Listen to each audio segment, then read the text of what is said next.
Hello friends, yours most welcome in my class biological fact. हम आपको इसके पहले पढ़ा रहे थे सेंसरी आर्गन्स। सेंसरी आर्गन्स में हमने आई का चैप्टर कंप्लीट कर लिया था and second sensory organ ear भी कंप्लीट कर लिया था। अब आते हैं हम थर्ड पॉइंट पे। सेंसरी आर्गन्स थर्ड जो है वो नोज़ है। थर्ड सेंसरी आर्गन नोज़ है। नोज़ के विषय में आप जनरली सब जानते हैं, लेकिन इसका स्ट्रक्चर क्या होता है, इसमें कौन कौन से कीज़ इंग्रेडिएंट्स होते हैं, इस कैसे रिस्पायरेशन में कार्य करता है, कैसे स्ट्रक्चर में इसका स्ट्रक्चर संरचना कैसी होती है नोज़ की, कैसे ये अल्फैक्शन का कार्य करता है, ये सभी चीज़ें आप डिटेल से नहीं जानते होंगे। तो आइए आज जानते हैं नोज़ के सारे डिटेल्स। सेंसरी आर्गन्स के अंतर्गत नोज़ के सारे डिटेल्स आइए आज हम आप सभी के सामने बताने जा रहे हैं। देखिए, in front of bold sensory organ nose. हमारा टॉपिक है संवेदी अंग नोज़। नोज़ क्या है? Nose is very important sensory organ. आप ये जानते हैं कि नोज़ हमारे शरीर का सबसे महत्वपूर्ण सेंसरी आर्गन है और ये स्मेल के लिए जिम्मेदार होता है, स्मेलिंग के लिए जिम्मेदार होता है, मीन्स ऑल्फैक्शन के लिए जिम्मेदार होता है। तो आइए देखते हैं। Nose is very important sensory organ. Nose जो है वो बहुत ही महत्वपूर्ण सेंसरी आर्गन है, संवेदी अंग है। रिस्पॉन्सिबल फॉर स्मेल और ऑल्फैक्शन, जो रिस्पॉन्सिबल है, जो जिम्मेदार है ऑल्फैक्शन के लिए, मीन्स स्मेलिंग के लिए, एंड की कंपोनेंट ऑफ रिस्पायरेटरी सिस्टम, और एक की कंपोनेंट भी है रिस्पायरेटरी सिस्टम के लिए, क्योंकि रिस्पायरेशन का कार्य जो है वो हमारे नोज से ही स्टार्ट होता है। तो एज ए की कंपोनेंट ऑफ रिस्पायरेटरी सिस्टम, जो एक की कंपोनेंट है, एक घटक है हमारे रिस्पायरेटरी सिस्टम का, हमारे श्वसन तंत्र का, nose serving as the entrance of air, जो हमारे जो सर्व करता है एयर को, जो एयर को एंट्रेंस देता है, कहाँ से? हमारे नोज से, मीन्स जो हमारे नोज से फ्रेश एयर को अंदर जो है एंट्रेंस देता है। इसी नोज की डिफिनीशन हम आपको बता रहे हैं। It detects scans via the olfactory epithelium. ये जो है डिटेक्ट करता है किसी भी महक को, किसी भी स्मेल को, किसके द्वारा? ऑल्फैक्टरी एपिथेलियम के द्वारा। ऑल्फैक्टरी एपिथेलियम जो होता है वो अल्फैक्शन का कार्य कराता है, स्मेलिंग का कार्य कराता है। तो ये ऑल्फैक्टरी एपिथेलियम के द्वारा किसी भी महक को या किसी भी स्मेल को ये डिटेक्ट कर लेता है। नाक जो है आपका दर्शा लेता है, मीन्स समझ लेता है, स्मेल कर लेता है, किसी भी महक को क्लियर कर लेता है। एंड फिल्टर्स, और फिल्टर करता है। कैसे फिल्टर करता है? क्योंकि जो हमारे नोज में छोटे छोटे हेयर्स होते हैं वो जो हैं एयर्स को फिल्टर करके अंदर भेजते हैं रिस्पायरेशन के लिए। फिल्टर्स वार्म्स एंड मॉइस्टेंस, और ये मॉइस्चर करते हैं वायु में जो ह्यूमिडिटी होती है, जो उसमें पालन के कण होते हैं, उन्हें वो दूर करता है और उसे मॉइस्चर करता है, मीन्स उसमें नमी आती है। इनहेल्ड एयर, जो हम एयर लेते हैं, जो हम श्वास के थ्रू इनहेल्ड एयर लेते हैं, जो श्वास के थ्रू एयर इनहेल हम करते हैं, जो लेते हैं। And contributes to taste perception, और ये कंट्रीब्यूट करता है टेस्ट परसेप्शन के लिए। जैसे किसी भी चीज़ के स्मेल से हम बता देते हैं कि इस चीज़ का टेस्ट कैसा होगा, तो यही है टेस्ट परसेप्शन। नोज जो है किसी भी चीज़ के, किसी भी कंटेंट के टेस्ट परसेप्शन को क्लियर कर देता है, बता देता है। तो आइए जानते हैं, ये तो हुई नोज के बारे में डिटेल्स। आइए जानते हैं ह्यूमन नोज के क्या क्या कीज़ हैं, क्या क्या इसमें कंटेंट्स हैं। आइए देखते हैं। फर्स्ट पॉइंट है ऑल्फैक्शन। ह्यूमन नोज की कीज़ में फर्स्ट पॉइंट है ऑल्फैक्शन। ऑल्फैक्शन मीन्स होता है, ऑल्फैक्टरी आर्गन है, ये स्मेलिंग का पावर देता है। इसे कहते हैं सेंस ऑफ स्मेल।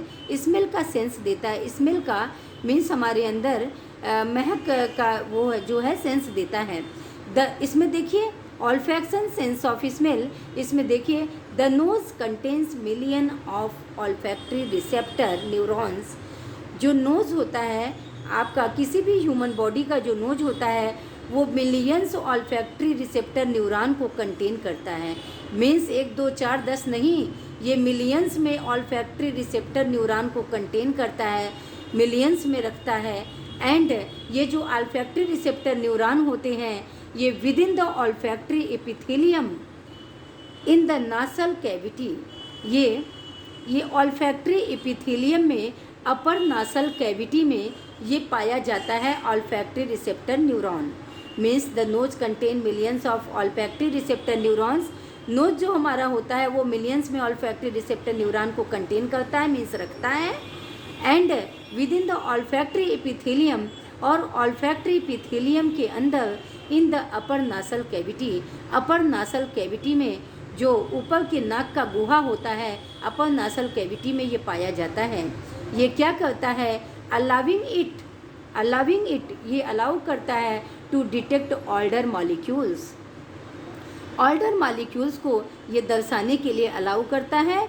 मीन्स किसी भी प्रकार का गंध हो, चाहे कैसा भी गंध हो, ये ऑल्डर मॉलिक्यूल्स के द्वारा नोज जो है ऑल्फैक्शन के थ्रू डिटेक्ट कर देता है। मीन्स उसको अंडरस्टैंड कर लेता है, बॉडी में फीलिंग्स आ जाती हैं। आइए देखते हैं, ये तो हमारा पॉइंट हुआ ह्यूमन नोज के अंतर्गत ऑल्फैक्शन का। सेकेंड जो नोज के कार्य हैं, सेकेंड जो है रिस्पायरेटरी फंक्शन। नोज हमारा कैसे रिस्पायरेटरी फंक्शन निभाता है, तो nose is very important play role in respiratory in organisms. Respiratory function, the nose filters the air. हमारा नोज जो है वो एयर को फिल्टर करता है। कैसे फिल्टर करता है, through nose hairs and mucus. Nose hairs के द्वारा और म्यूकस के द्वारा। म्यूकस एक चिपचिपा पदार्थ होता है जो हमारे नोज में पाया जाता है। अगर इसी म्यूकस की मात्रा नाक में बढ़ जाए, नोज में बढ़ जाए, तो तमाम डिफ़िकल्टीज़ का सामना करना पड़ता है, लाइक एलर्जी, अस्थमा, राइनाइटिस।